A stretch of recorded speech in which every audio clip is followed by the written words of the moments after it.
सभी दोस्तों को बहुत बहुत नमस्कार। मैं विशाल आप सभी का स्वागत करता हूं पीसीएस जेम्स के हमारे वर्ल्ड ज्योग्राफी के इस अगले लेक्चर में।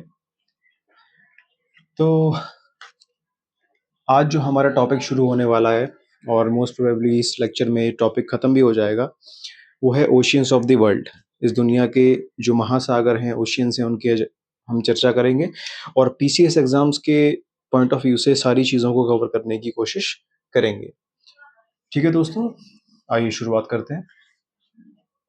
तो जब हम महासागर यानी कि ओशियंस ऑफ द वर्ल्ड पढ़ने की बात करते हैं, तो दुनिया में 5 ओशियंस हैं, हम सभी जानते हैं, बचपन में हम सभी ने पढ़ा हुआ है। वो 5 ओशियंस कौन कौन से हैं? Pacific, Atlantic, Indian ocean, southern ocean और आर्कटिक ओशियन। ठीक है।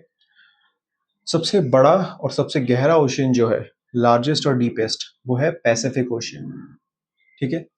पैसिफिक के बाद सेकंड लार्जेस्ट अटलांटिक ओशियन, फिर आता है आपका इंडियन ओशियन, फिर आता है सदर्न ओशियन, दक्षिणी महासागर, और लास्ट में आता है आर्कटिक ओशियन। ठीक है दोस्तों, ये आपके सदर्न पोल के पास में 60 डिग्री साउथ लैटिट्यूड से लेकर के अंटार्कटिका कॉन्टिनेंट तक, और ये आपका नॉर्थ पोल के पास में आर्कटिक ओशियन। ठीक है। तो सबसे पहले शुरुआत दोस्तों हम करते हैं अपने पैसिफिक ओशियन के साथ, जो कि सबसे बड़ा और सबसे गहरा ओशियन है। ये चीज मैं आपको अलग से नहीं लिखवा रहा हूँ, मैंने यहाँ पे लिखा हुआ है लार्जेस्ट एंड डीपेस्ट। आप भी इसी प्रकार से सीक्वेंस बना करके ये लिख देंगे। ठीक है। चलिए, पैसिफिक ओशियन से हम अपनी शुरुआत करते हैं और जो सबसे पहला पॉइंट है वो ये है कि पैसिफिक ओशियन धरती की सतह का 1/3 हिस्सा कवर करता है। 1/3 यानी कि लगभग 33% हिस्सा हमारी धरती का पैसिफिक ओशियन कवर करता है। सोचिए, सारे कॉन्टिनेंट्स को मिला देंगे तब भी तकरीबन 21% होता है। सारे कॉन्टिनेंट्स को मिला देने के बाद भी जितनी सरफेस बनती है उससे भी ज्यादा जो एरिया कवर करता है वो हमारा पैसिफिक ओशियन करता है। ठीक है। पैसिफिक की बात करें तो इस वर्ड का मतलब होता है पीसफुल, शांतिपूर्ण। और ये जो वर्ड है ये एक पुर्तगाली ट्रेवलर थे, फर्डिनेंड मैगलन, इन्होंने दिया था। ठीक है। इसकी जो एवरेज औसतन गहराई है, एवरेज डेप्थ है, वो है 4000 मीटर यानी कि 4 किलोमीटर की एवरेज डेप्थ है। ठीक है, एवरेज। जो सबसे गहरा पॉइंट है इसका, सबसे ज्यादा गहराई पे जो पॉइंट है वो है आपका मैरियाना ट्रेंच। नाम भी सुना होगा आपने। और मैरियाना ट्रेंच में भी चैलेंजर ट्रेंच हम उसको बोलते हैं, विच is the deepest point of Pacific ocean. और ये कमाल की बात है कि डीपेस्ट पॉइंट है दुनिया का भी। पैसिफिक ओशियन का भी डीपेस्ट पॉइंट है चैलेंजर ट्रेंच या मरियाना ट्रेंच, और ग्लोबली भी पूरी दुनिया का सबसे डीपेस्ट पॉइंट है। कितना गहराई है? 11,000 मीटर, तकरीबन 11 किलोमीटर की गहराई। यहां तक क्लियर है? जो सबसे लार्जेस्ट आइलैंड है इसका, सबसे बड़ा जो आइलैंड है वो है पापुआ न्यू गिनी। ठीक है। पापुआ न्यू गिनी जो है वो पैसिफिक ओशन का सबसे बड़ा आइलैंड है और ग्लोबली दूसरा सबसे बड़ा बड़ा आइलैंड है। पहले नंबर पे ग्रीनलैंड, सेकंड नंबर पे पापुआ न्यू गिनी। चाहे तो ये पॉइंट आप नोट अलग से कर सकते हैं। ठीक है दोस्तों, इसमें रिजिस कम है। अच्छा, दो चीजें आप पहले समझिए कि ट्रेंच और रिजिस क्या क्या होते हैं। देखिए, समंदर है, ये हमारा बीच एरिया, ये है पूरा समंदर। ठीक है। जब हम समंदर में गहराई पे जाते हैं तो हमें थलीय भूभाग मिलता है, यानी कि पानी खत्म हो जाता है और एक जमीनी ठोस इलाका मिलता है। इसमें भी जो गहरे गहरे खाइयां होती हैं, समंदर पूरा खत्म हो गया, गहराई में जाकर के जमीनी हिस्सा आया, उसमें भी जो सबसे गहरी खाइयां होती हैं उन्हें हम ट्रेंचेस बोला करते हैं। ठीक है, ट्रेंचेस। यहाँ हमने अभी मरियाना ट्रेंच पढ़ा जो कि सबसे गहरी खाई है। ठीक है। और ये मरियाना ट्रेंच दोस्तों कहाँ पड़ता है? तो आप लिख लें, मरियाना ट्रेंच पड़ता है नियर फिलीपींस। ठीक है ना, फिलीपींस के पास पड़ता है। फिलीपींस एक कंट्री है, आपने सुना होगा, उसके पास पड़ता है मरियाना ट्रेंच। तो ट्रेंच आप समझ गए, समंदर के अंदर खाई। रिजेस क्या होते हैं या रिज क्या होता है? देखिए, जो धरती है उसमें अलग अलग प्लेट्स हैं, ठीक है। अब होता क्या है कि जैसे हम समंदर में अंदर गए, जमीनी हिस्से तक पहुंचे, उसमें क्या होता है, वॉल्केनिक इरप्शंस भी कई बार कई समंदरों के अंदर होते हैं, ठीक है। तो जब प्लेट्स एक दूसरे से दूर मूव करती हैं और अंदर से जो लावा बाहर की ओर निकलता है, वो लावा बाहर निकल के पानी के संपर्क में आकर ठंडा हो जाता है और पहाड़ियों का निर्माण करता है। लावा बाहर आया तेजी के साथ, पानी के संपर्क में आकर ठंडा होके पहाड़ी का निर्माण किया, इस प्रकार से। और इस प्रकार से जो पहाड़ियां बनती जाती हैं उन्हें हम कहते हैं रिज। ये बेसिकली समुद्री पहाड़ियां होती हैं, एक तरीके से आप बोल सकते हैं। तो इस प्रकार की जो रिजेस हैं ये पैसिफिक ओशन में थोड़ी कम है, ठीक है। एग्जाम्पल के तौर पे आप लिख सकते हैं east Pacific rise. East Pacific rise जो है वो एक रिज का एग्जाम्पल है, ठीक है। दोस्तों, मैं आपसे एक गुजारिश और करूंगा, जब भी आप ओशंस पढ़ रहे हैं, ठीक है, तो जिस प्रकार से आप कॉन्टिनेंट्स के चारों ओर एक बार घूम करके ये देख रहे थे कि कौन सी नदी मुहाना बना रही है, कौन कौन सी खाड़ियां हैं, बे हैं, अलग अलग चीजें आप नजर मारते जा रहे थे, उसी प्रकार से हर समुद्र में आप ये देखेंगे कि इसमें कौन कौन सी रिजेस हैं और कौन कौन से ट्रेंचेस हैं। कुछ इंपॉर्टेंट मैं पढ़ा रहा हूँ, लेकिन आप भी सभी समुद्रों के चारों तरफ एक बार खुद एटलस में चक्कर लगाएंगे। ये मेरी आजमाई हुई चीजें हैं, मेरे गुरुजनों ने भी मुझे सिखाई है, मैं भी आपको बता रहा हूँ, बहुत ज्यादा काम आने वाली है। आपको बार बार फिर अलग से वर्ल्ड ज्योग्राफी देखने की जरूरत नहीं पड़ेगी अगर आपने अपनी एटलस पे कमांड कर लिया तो, ठीक है। तो जरूर पढ़िएगा रिजेस और ट्रेंचेस सभी समुद्रों के चारों ओर, ठीक है। याद है, कोई भी चीज नहीं करनी है, बस हफ्ते 10 दिन के अंदर अंदर ओशियंस और कॉन्टिनेंट्स के चारों ओर एक बार घूम लेना है, कुछ चीजें अपने आप ही आपको याद हो जाएंगी। चलिए, अब ये जो ओशियन है पैसिफिक ओशियन, इसको हम श्रिंकिंग ओशियन भी कहते हैं। एक ऑब्जर्वेशन के अनुसार कॉन्टिनेंट्स का जो मूवमेंट है वो कुछ इस प्रकार से है कि कॉन्टिनेंट्स एक दूसरे के पास मूव कर रहे हैं। जब कॉन्टिनेंट्स पैसिफिक ओशियन में एक दूसरे के पास मूव करेंगे तो पैसिफिक ओशियन का साइज लगातार कम होता जाएगा, इसलिए इसको श्रिंकिंग ओशियन भी कह दे रहे हैं। इसके चारों ओर वॉल्केनो और अर्थक्वेक्स बहुत फ्रिक्वेंटली देखने को मिलते हैं। वॉल्केनिक इरप्शंस और अर्थक्वेक बहुत फ्रिक्वेंटली देखने को मिलते हैं, जिस वजह से स्पेस से देखने पर ऐसा लगता है कि ये समुद्र के चारों ओर आग की एक रिंग बनी हुई है। क्यों? क्योंकि ये जो समुद्र है इसके चारों ओर जो थलीय भाग है, जो भूमि है, उसमें जब बार बार वॉल्केनिक इरप्शंस होंगे तो स्पेस से देखने में, ऑब्जर्व करने में लगेगा कि it is a ring of fire. It is a ring of fire, ठीक है।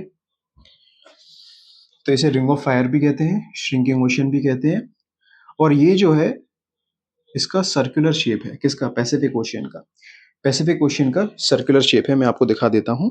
एग्जैक्टली सर्कुलर नहीं है, एग्जैक्टली सर्कुलर नहीं है, लेकिन अगर आप मोटा मोटा आइडिया लगाएंगे तो ये देखने में कुछ इस प्रकार से है।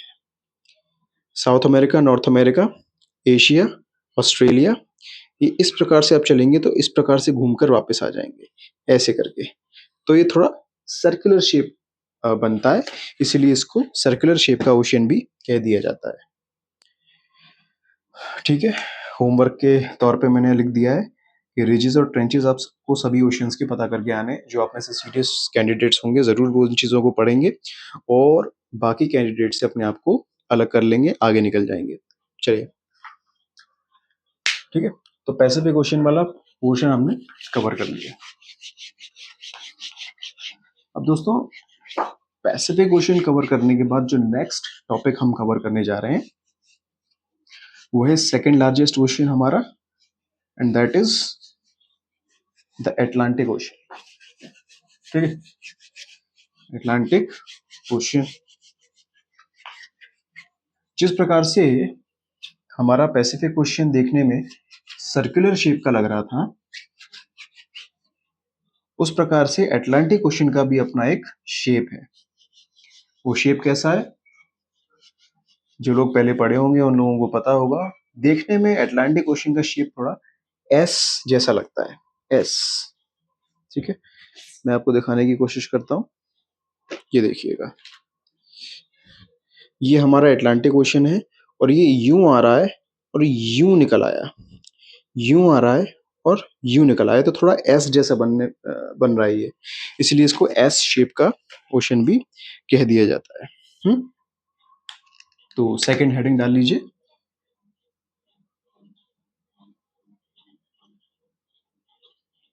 अटलांटिक ओशियन, अटलांटिक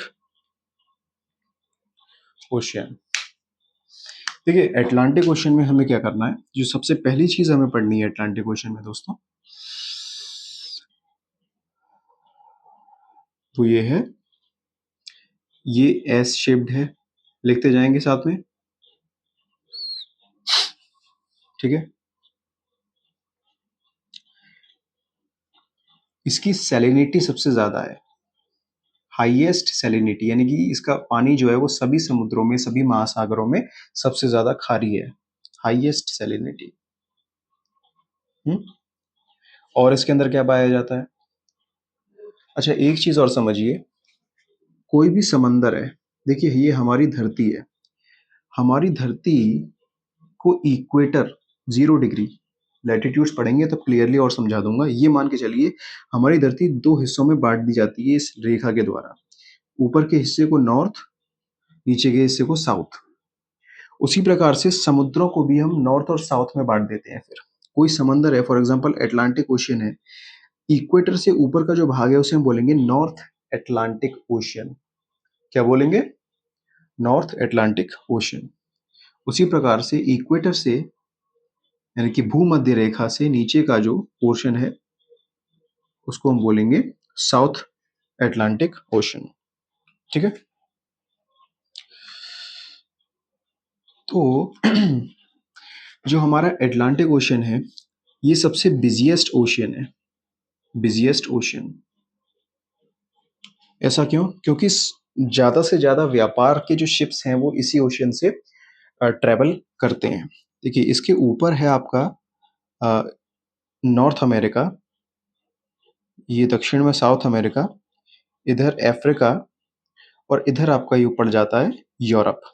ठीक है, ये बीच से आपका इक्वेटर निकल के गया, ये नॉर्थ अटलांटिक, ये साउथ अटलांटिक, समझिएगा।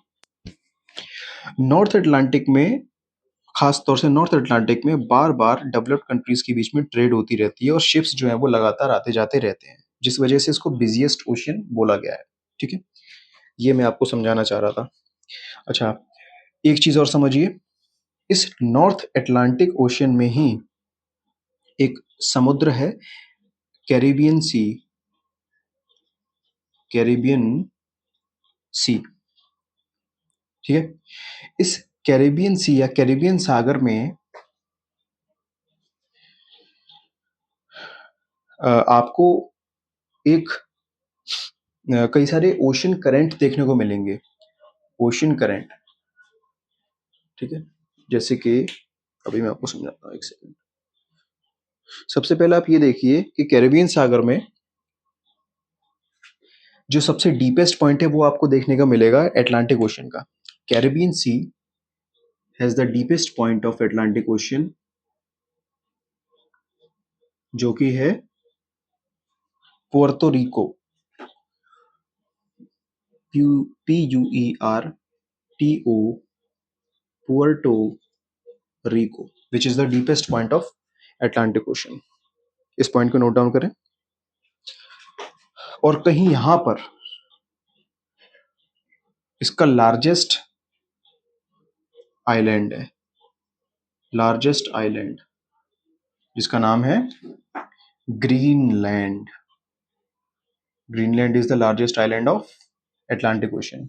और ये ना ही केवल अटलांटिक ओशन का सबसे लार्जेस्ट आइलैंड है, बल्कि ये पूरे की पूरी दुनिया का सबसे लार्जेस्ट आइलैंड है।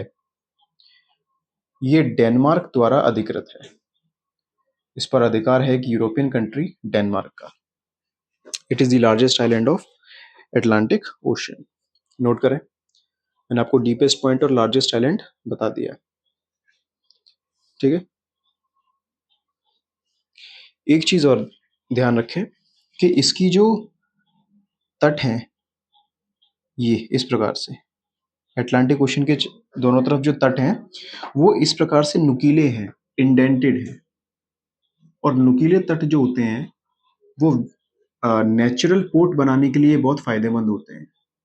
नेचुरल पोर्ट बनता है यहाँ पर, बिकॉज यहाँ जो तटीय रेखा है, कोस्ट लाइंस हैं अटलांटिक ओशन की तरफ, वो कैसी हैं? इंडेंटेड हैं। पूछ लेगा आपसे तो आपको पता होना चाहिए, इंडेंटेड। इंडेंटेड कोस्ट लाइन इस प्रकार से, ठीक है। तो यहाँ से नेचुरल पोर्ट बन जाता है, अलग से पोर्ट बनाने की जरूरत नहीं है, और इजीली यहाँ पर शिप्स को हम खड़ा करके लोडिंग अनलोडिंग कर सकते हैं। तो ट्रेडिंग के पर्सपेक्टिव से ये भी बहुत इंपॉर्टेंट है ये, ठीक है।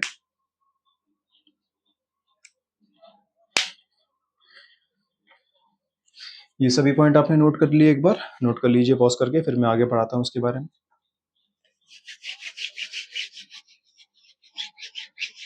और अटलांटिक ओशन में दोस्तों क्या है इंपॉर्टेंट, तो वो अटलांटिक ओशन के उसी पार्ट में दोबारा से आ जाते हैं, नॉर्थ अटलांटिक ओशन।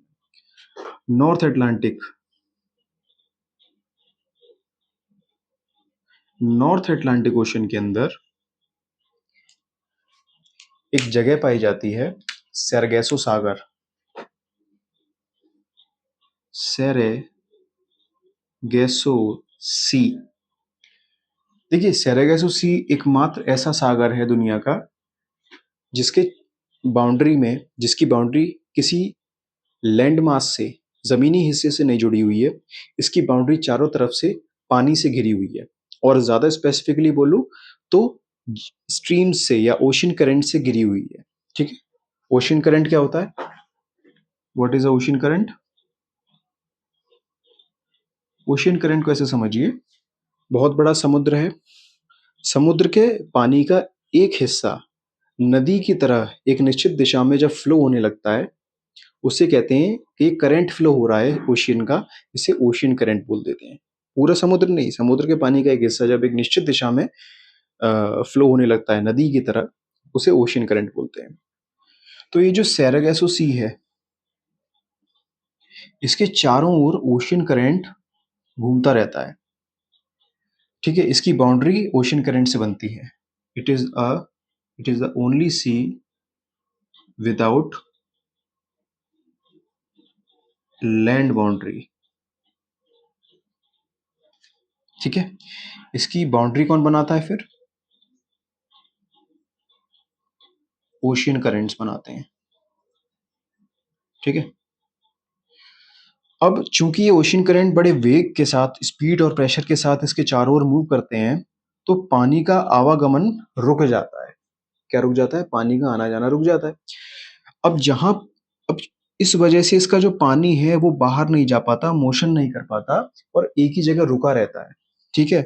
और जहां पानी एक जगह रुक गया, वहां लाइफ खत्म होने लगती है।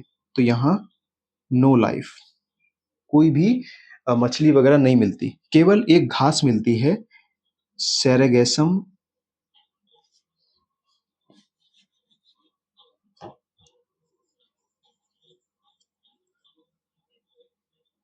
ग्रास।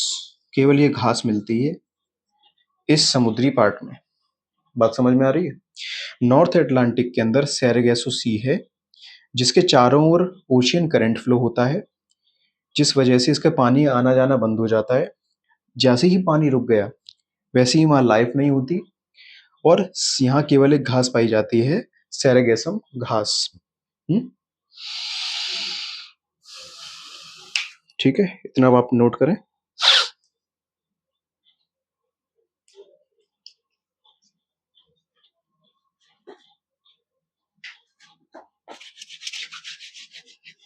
और समझिए सेरेगेसो सागर के बारे में। देखिए, सेरेगेसो जो है ना, इसको बायोलॉजिकल डेजर्ट भी कहा जाता है, also known as biological desert, मरुस्थल। डेजर्ट ही है एक तरीके से, भाई लाइफ नहीं है वहां पर, ठीक है। यहीं पर पाया जाता है आपका बरमूडा ट्रायंगल। आपने बहुत सुना होगा, बर्मुडा ट्रायंगल ने प्लेन्स खींच लिए अपनी तरफ, किसी भी चीज को अपने ऊपर से उड़कर नहीं जाने देता है, एटसेट्रा एटसेट्रा। वही बर्मुडा ट्रायंगल जो है वो यहाँ पाया जाता है। ठीक है।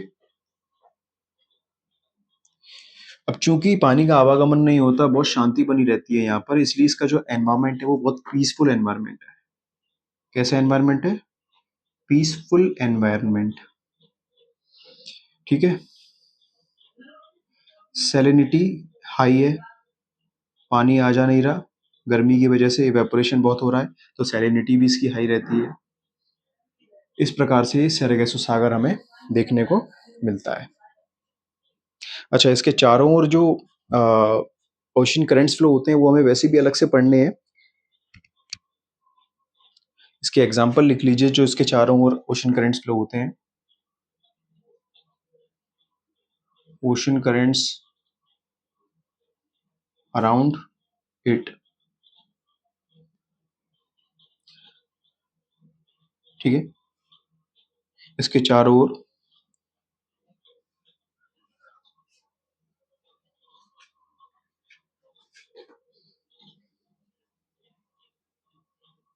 गल्फ स्ट्रीम लिखते जाएं,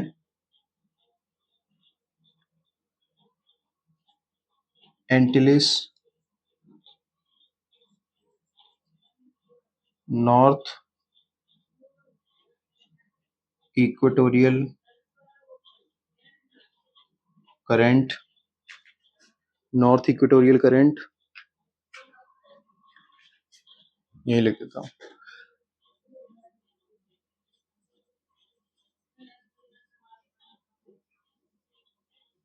कैनरी स्ट्रीम। ठीक है। ये कुछ ओशन करंट्स हैं जो उसका बाउंड्री बनाते हैं।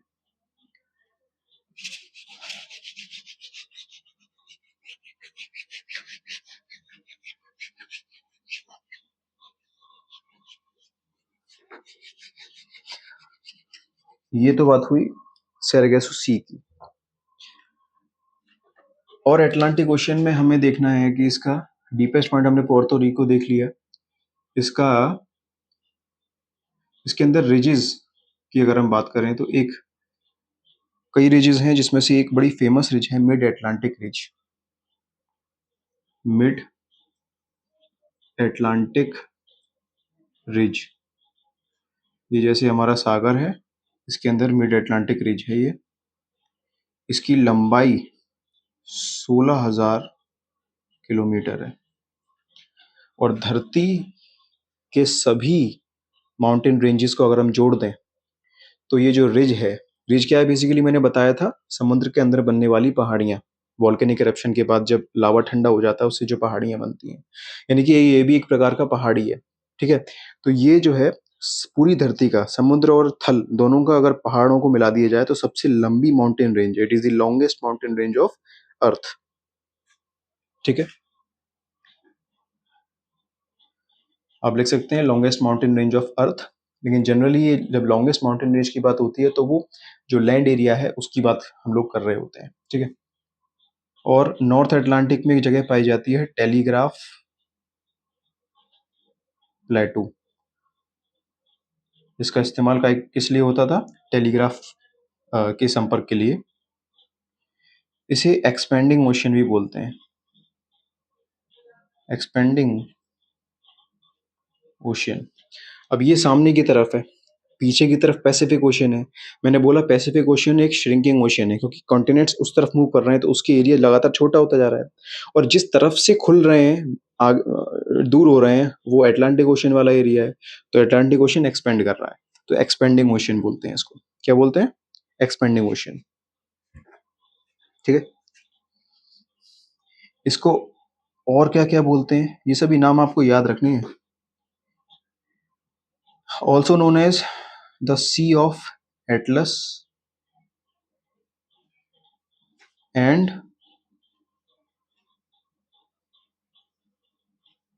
Herring pond. हेरिंग नाम की फिश यहाँ पे बहुत एक्सेसिव अमाउंट में पाई जाती है, इसलिए इसको हेरिंग पॉन्ड भी कह देते हैं। ठीक है। ये नोट डाउन कर लीजिए।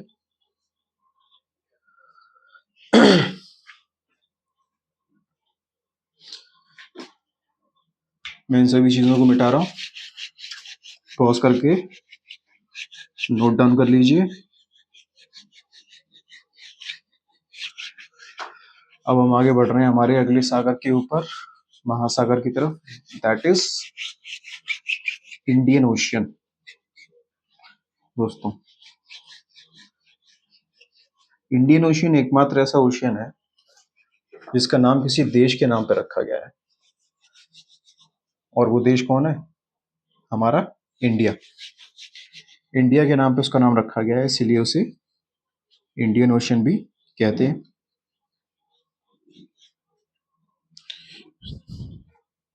ठीक है,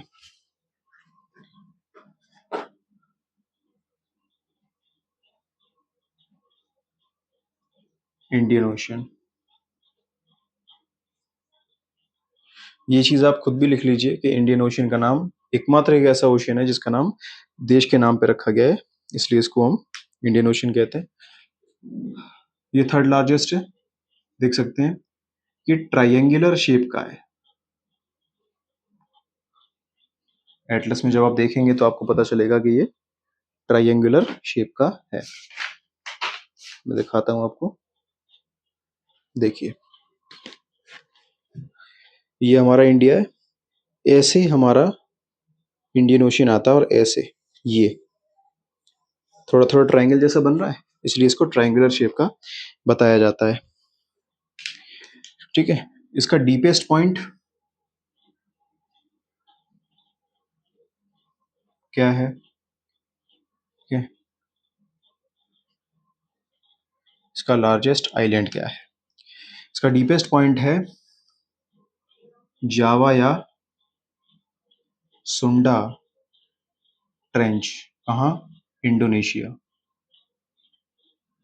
जावा या सुंडा ट्रेंच। और लार्जेस्ट आइलैंड है इसका मेडागास्कर आइलैंड। मेडागास्कर। ठीक है, और समझिए इसमें रिजिस कौन कौन सी पाई जाती हैं। देखिए, रिजिस और ट्रेंचेस आपको अलग से भी पढ़ने पड़ेंगे, अपनी तरफ से एफर्ट करके एटलस लेकर के बैठा करिए और एटलस से रिवीजन जरूर करिए। इसमें जो रिजिस पढ़ेंगी, इंपॉर्टेंट रिजिस बता दे रहा हूँ। एक है कार्ल्सबर्ग, एक है 90 डिग्री ईस्ट रिज, और एक है mid Indian ocean, mid Indian ocean ridge. ठीक है, ये इसकी कुछ इंपॉर्टेंट रिजेस हैं।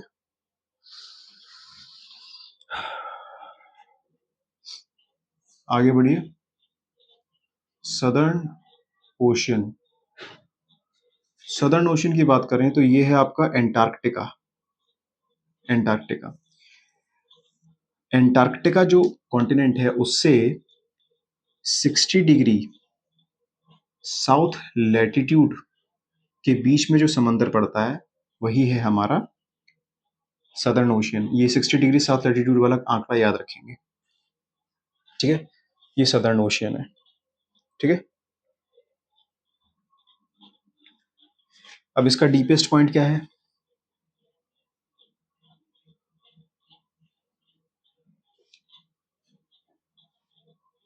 साउथ सैंडविच ट्रेंच जो है वो इसका डीपेस्ट पॉइंट है। ठीक है, इसमें एक फेमस ओशन करंट फ्लो होता है एंटार्क्टिका। एक ओशन करंट लिख लीजिए, इसका नाम है ACC, that is Antarctica circumpolar current. Antarctica circumpolar current, ये इसमें फ्लो होता है। ये सदर्न ओशन के बारे में कुछ इंपॉर्टेंट डिटेल्स लिख लीजिए इन सभी पॉइंट्स को। और हम आज लेक्चर को वाइंड अप करते हैं क्विकली आर्कटिक ओशन के साथ में। आर्कटिक ओशन ये सबसे स्मॉलेस्ट और सबसे शैलोएस्ट है, सबसे कम गहरा है। नॉर्थ पोल के पास में है, इसलिए कूलेस्ट है, सबसे ठंडा है, सबसे कम सैलाइन है, सबसे कम खारा है, लेस सैलाइन। ठीक है, इसको हाइडिंग ओशन भी कहा जाता है। हाइडिंग ओशन भी इसको कहा जाता है, आर्कटिक ओशन। इसका जो डीपेस्ट पॉइंट है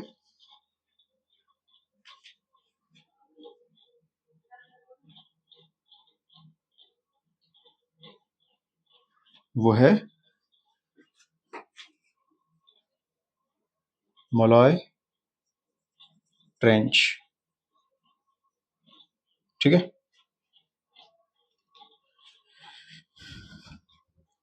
इसका जो डीपेस्ट पॉइंट है वो है मोलॉय ट्रेंच। चलिए दोस्तों, आज के लेक्चर में इतना ही। हमने पांचों के पांचों ओशियंस को कवर कर लिया है। इनको बार बार रिवाइज कीजिए, एटलस को लगातार देखते रहिए। जितनी चीज़ें हम करते जा रहे हैं उनसे संबंधित एटलस के जो भी पॉइंट्स हैं ओशियंस और कॉन्टिनेंट्स के, उन्हें कवर करते जाएं। मिलते हैं अगले लेक्चर में, तब तक के लिए बहुत बहुत धन्यवाद। जय हिंद।